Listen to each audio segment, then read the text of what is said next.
So once you have your credentials set up, we'll get you to the next part of the wizard. This is a date and time setup. We typically try to pre-program this based upon the order whenever this is placed with our sales team.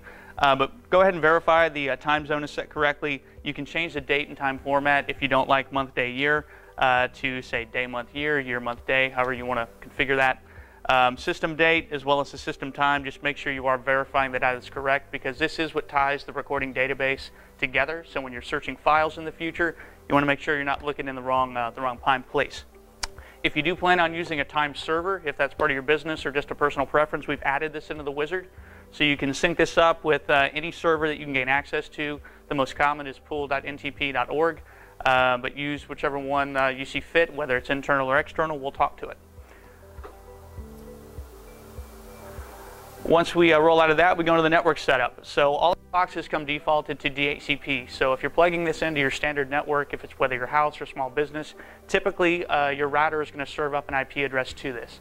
That IP address is going to be unique to the recorder. That allows you to get access on your local area network directly through that IP address, and it won't clash with anything else. We always recommend, once you get that address, unchecking the DHCP box. Because in the event of a power outage and if the system does reboot, there is a chance that the router may serve up a different IP address. So you might actually lose the ability to get access to it without having to verify what IP address has been reprogrammed into it.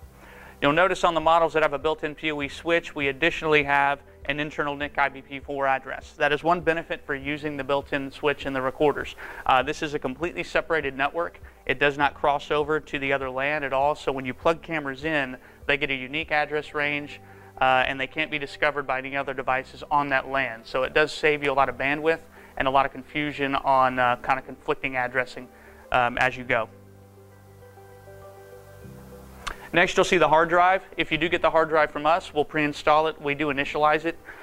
So you'll check, just make sure it says normal. If you do change the time and date because you are in a different time zone, always hit the initialization button again to make sure that when you start recording, you're on the right time date stamp. That way the database doesn't have a conflict.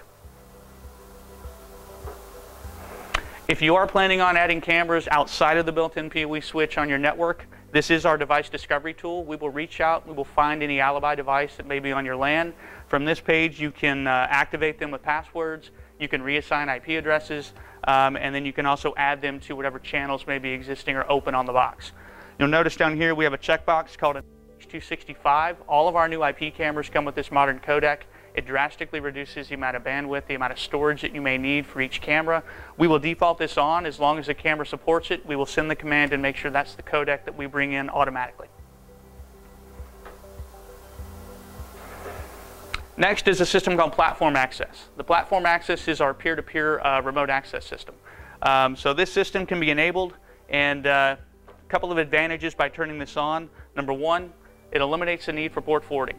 We will actually reach out to a secure server in the cloud that connects the endpoint to your mobile device or a client software, and you don't have to go into your router and worry about any configuration being done. It also leaves no holes in the firewall because of that, because it's a temporary session that opens and closes. We also are able to do stream encryption through this. So if you choose to, an additional verification code will be required the first time you log into this through your mobile app. And what that will allow you to do is have 128-bit AES encryption on the video. So if someone does try to pirate into that stream, they're going to have a very hard time trying to gain access to it. That verification code is set up here, and as long as you can see the server, you'll see an online status right here. The QR code appears as a way to set it up. We'll cover that in a later video on how to actually get this added to a peer-to-peer account, but it becomes a very, very good tool for you to be able to get remote access quick, fast, and secure. The other thing that this does is it allows us to turn on one feature that is new in this firmware, which is a cloud update feature, and we'll cover that later on in the menu.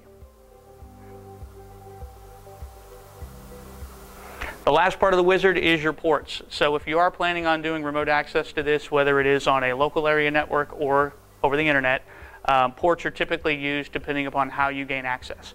These ports are defaulted to the one shown here, 8080 and 1050. Feel free to change those if those conflict with other devices on the network, and you can do that right from the menu. And after that, click the Finish button, and that will get you the basic configuration up and running.